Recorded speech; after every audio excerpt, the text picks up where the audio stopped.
नमस्कार दोस्तों, देश में कोरोना की रफ्तार तेजी से बढ़ती जा रही है। पिछले 24 घंटे में कोरोना के 47,000 से ज्यादा मामले सामने आए हैं।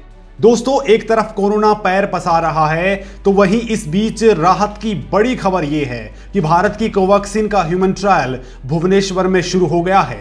वहीं ऑक्सफोर्ड यूनिवर्सिटी की वैक्सीन का ट्रायल देश के 5 जगहों पर होगा। इसके लिए तैयारियां करीब पूरी हो चुकी हैं। वहीं बड़ी बात यह है दोस्तों कि इजराइल के वैज्ञानिकों की टीम अब भारत पहुंच चुकी है, जो यहां पर DRDO की मदद से ऐसी कोरोना टेस्ट किट बनाएंगे जो चंद सेकंड में रिजल्ट्स बता देंगी। साथ ही फ्रांस सरकार भारत के सहयोग के लिए 150 हाईटेक वेंटिलेटर भेज रही है। इन खबरों के साथ ही हम आप लोगों को कोरोना से जुड़ी कुछ रिसर्च के बारे में बताएंगे जो आपके लिए बेहद जरूरी हैं। तो शुरुआत करते हैं कोरोना से जुड़ी बड़ी और अच्छी खबरों के साथ। नंबर 1, कोरोना वैक्सीन को लेकर देश दुनिया से गुड न्यूज। दोस्तों, कोरोना वायरस की वैक्सीन पर भारत तेजी से आगे बढ़ता जा रहा है।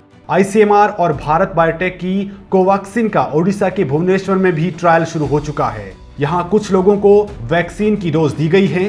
बताया जा रहा है कि वैक्सीन लेने के बाद वो सब ठीक हैं। वहीं serum institute of India BCG टीके का तीसरे चरण का क्लिनिकल ट्रायल कर रहा है।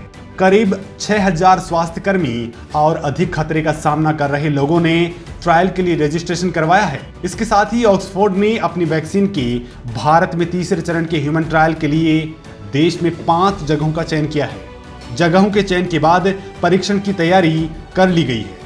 वहीं अमेरिका की मॉडर्ना कंपनी की वैक्सीन का आखिरी चरण का सबसे बड़ा ट्रायल शुरू हो गया है। इस आखिरी चरण में करीब 30,000 लोगों को वैक्सीन की डोज दी गई है। अमेरिकी राष्ट्रपति डोनाल्ड ट्रंप ने कहा है कि उनका प्रशासन 2 हफ्ते में कोरोना के इलाज से जुड़ी गुड न्यूज जरूर दे देगा। नंबर 2, जांच किट विकसित करने भारत पहुंची इजरायली टीम। दोस्तों, दुनिया में कोरोना फैलने के बाद से ही इजराइल भारत की मदद कर रहा है और अब कोरोना की जांच किट विकसित करने के लिए इजराइल के वैज्ञानिकों की टीम भारत पहुंच गई है। भारत के साथ मिलकर कोरोना वायरस की जांच के लिए रैपिड जांच किट विकसित की जाएगी। इजराइल के रक्षा एवं विदेश मंत्रालय ने एक बयान में कहा है कि इजराइल और भारत के बीच इस अनूठे सहयोग के तहत इजरायली प्रतिनिधिमंडल 10 दिनों में हजारों नमूने एकत्र करेगा और आर्टिफिशियल इंटेलिजेंस के जरिए कंप्यूटर प्रणाली का इस्तेमाल कर नमूनों का विश्लेषण करेगा। अगर जांच किट विकसित हो जाती है तो ये चंद सेकंडों में रिपोर्ट दे देगी और कोरोना के खिलाफ लड़ाई में बहुत बड़ी भूमिका निभा सकती है। इजराइल की टीम DRDO के साथ मिलकर काम कर रही है। नंबर 3, फ्रांस ने भारत को दिए 120 आधुनिक वेंटिलेटर। दोस्तों, कोरोना महामारी के खिलाफ लड़ाई में फ्रांस भी भारत का लगातार सहयोग कर रहा है। इस महामारी से लड़ने के लिए फ्रांस ने भारत की मदद के लिए हाथ आगे बढ़ाए हैं। इसी सिलसिले में फ्रांसीसी वायुसेना का एक विमान वेंटिलेटर, जांच किट और अन्य चिकित्सा उपकरण लेकर भारत पहुंचेगा। फ्रांस भारत को 50 ओरेसिस 3 वेंटिलेटर और बीपेप तकनीक वाले 70 यूवेल 830 वेंटिलेटर दे रहा है। ओरेसिस वेंटिलेटर खासकर आपात स्थिति में मरीज को एक अस्पताल से दूसरे अस्पताल में ले जाने में उपयोगी होते हैं। इसके साथ ही 50,000 सीरोलॉजिकल IgM किट, नाक और गले के नमूने लेने वाले 50,000 उपकरण और चिकित्सा परिवहन की सुविधा भी देगा। नंबर 4, मुंबई में कम हुआ कोरोना पॉजिटिविटी रेट। दोस्तों, मुंबई में भले ही कोरोना मरीजों की संख्या लगातार बढ़ रही है, लेकिन अच्छी खबर यह है कि यहां कोरोना पॉजिटिविटी रेट लगातार गिर रही है। दरअसल टेस्टिंग की क्षमता बढ़ाए जाने से कोरोना की पॉजिटिविटी रेट में गिरावट दर्ज हुई है। दोस्तों, BMC स्वास्थ्य विभाग के आंकड़ों के अनुसार फिलहाल मुंबई में कोरोना का पॉजिटिविटी रेट 20% से नीचे है, यानी हर 100 सैंपल जांचे जाने पर 20 लोगों से कम पॉजिटिव रिपोर्ट्स आ रही हैं।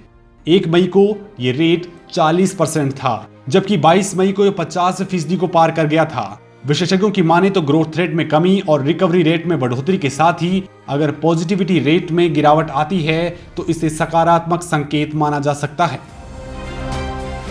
नंबर 5, कोरोना से बचाव के लिए दिल्ली मॉडल की विदेशों में चर्चा। दोस्तों, कोरोना वायरस की चपेट में धीरे धीरे निकल रही दिल्ली की हालात में तेजी से सुधार हो रहा है। यहाँ लोग जल्दी ठीक हो रहे हैं, साथ ही संक्रमितों की संख्या भी घटती जा रही है। दोस्तों, ऐसे में अब लोग ये जानने को उत्सुक हो रहे हैं कि आखिर दिल्ली की सरकार ने ऐसा क्या कर दिया कि कोरोना संक्रमण के मामलों में तेजी से गिरावट आ गई, जबकि कुछ दिन पहले इसे देश का सबसे बड़ा कोरोना हॉटस्पॉट कहा जा रहा था, लेकिन अब इसे दिल्ली मॉडल का नाम दिया गया है। दिल्ली के सीएम केजरीवाल की माने तो आज दिल्ली मॉडल की चर्चा दुनिया भर में हो रही है। जहां हर जगह मामले बढ़ते जा रहे हैं, वहीं दिल्ली में कम हो रहे हैं। केजरीवाल ने बताया कि दिल्ली में रिकवरी रेट 88% तक पहुंच गई है। इसको सीधे शब्दों में समझें तो 100 में से 88 लोग ठीक हो चुके हैं। नंबर 6, बिहार में इकोमा तकनीक से कोरोना का इलाज।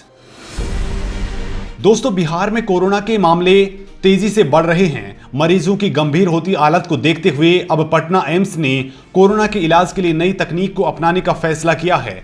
इस नई तकनीक का नाम है इकोमा, जो कोरोना के गंभीर मरीजों की जान बचाने के लिए रक्षक का काम करेगी।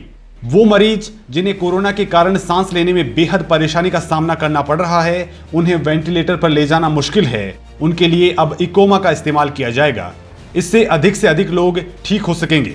दरअसल सांस लेने में दिक्कत होने पर हार्ट और लंग्स को रेस्ट देकर शरीर में खून की आपूर्ति जारी रखने की प्रक्रिया को इकोमा चिकित्सा पद्धति कहते हैं। इस पद्धति से इलाज में मरीज को वेंटिलेटर पर ले जाने की जरूरत ही नहीं होती, जिससे मरीज की जान भी बच जाती है। नंबर 7, कोरोना की डेटा रिपोर्टिंग में कर्नाटक रहा अव्वल।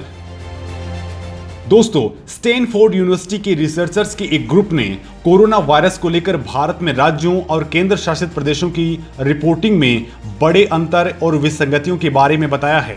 इस रिसर्च में डेटा रिपोर्टिंग में कर्नाटक को पहला स्थान मिला है, हालांकि पंजाब को भी अच्छी रैंकिंग मिली है। इस रिसर्च में कर्नाटक और पंजाब का स्कोर सबसे ज्यादा है। इन दोनों राज्यों में हर दिन कंफर्म केस, रिकवर्ड लोग और मौतों की संख्या से जुड़ा डेटा रिपोर्ट किया गया। साथ ही आईसीयू में भर्ती कोरोना केसों को भी रिपोर्ट किया जाता है। दोनों राज्यों के ऐतिहासिक डेटा डेली बुलेटिन्स के तौर पर उपलब्ध हैं। इस मामले में सबसे फिसड्डी राज्य यूपी और बिहार साबित हुए हैं। नंबर 8, यूपी में बनेंगे कोरोना के सैंपल कलेक्शन बूथ। दोस्तों, कोरोना के संक्रमण से लोगों को बचाने के लिए तमाम उपाय किए जा रहे हैं। लखनऊ में भी प्रशासन ने एक नई पहल शुरू की है। दरअसल कोरोना की टेस्टिंग बढ़ाने के लिए स्वास्थ्य केंद्रों पर सैंपल कलेक्शन बूथ बनाए जाएंगे। इसके साथ ही निजी अस्पतालों में सैंपल उठाने के लिए कोरोना टेस्टिंग वैन भी चलाई जाएंगी। वैन के कर्मचारी निजी अस्पतालों और कलेक्शन बूथ से सैंपल ले जाकर उनकी जांच करवाएंगे। कोविड जांच बढ़ाने के लिए अपर मुख्य सचिव स्वास्थ्य अमित मोहन प्रसाद ने सभी जिलों में डीएम और सीएमओ को इंतजाम दुरुस्त करने के निर्देश दिए हैं। सभी जिलों में सामुदायिक स्वास्थ्य केंद्रों पर सैंपल कलेक्शन के लिए स्टैटिक बूथ भी बनाए गए हैं। अब जिन इलाकों में संक्रमण के मामले बढ़ेंगे, वहां भी अर्बन पीएचसी, स्कूल या कॉलेज में ऐसे बूथ बनेंगे।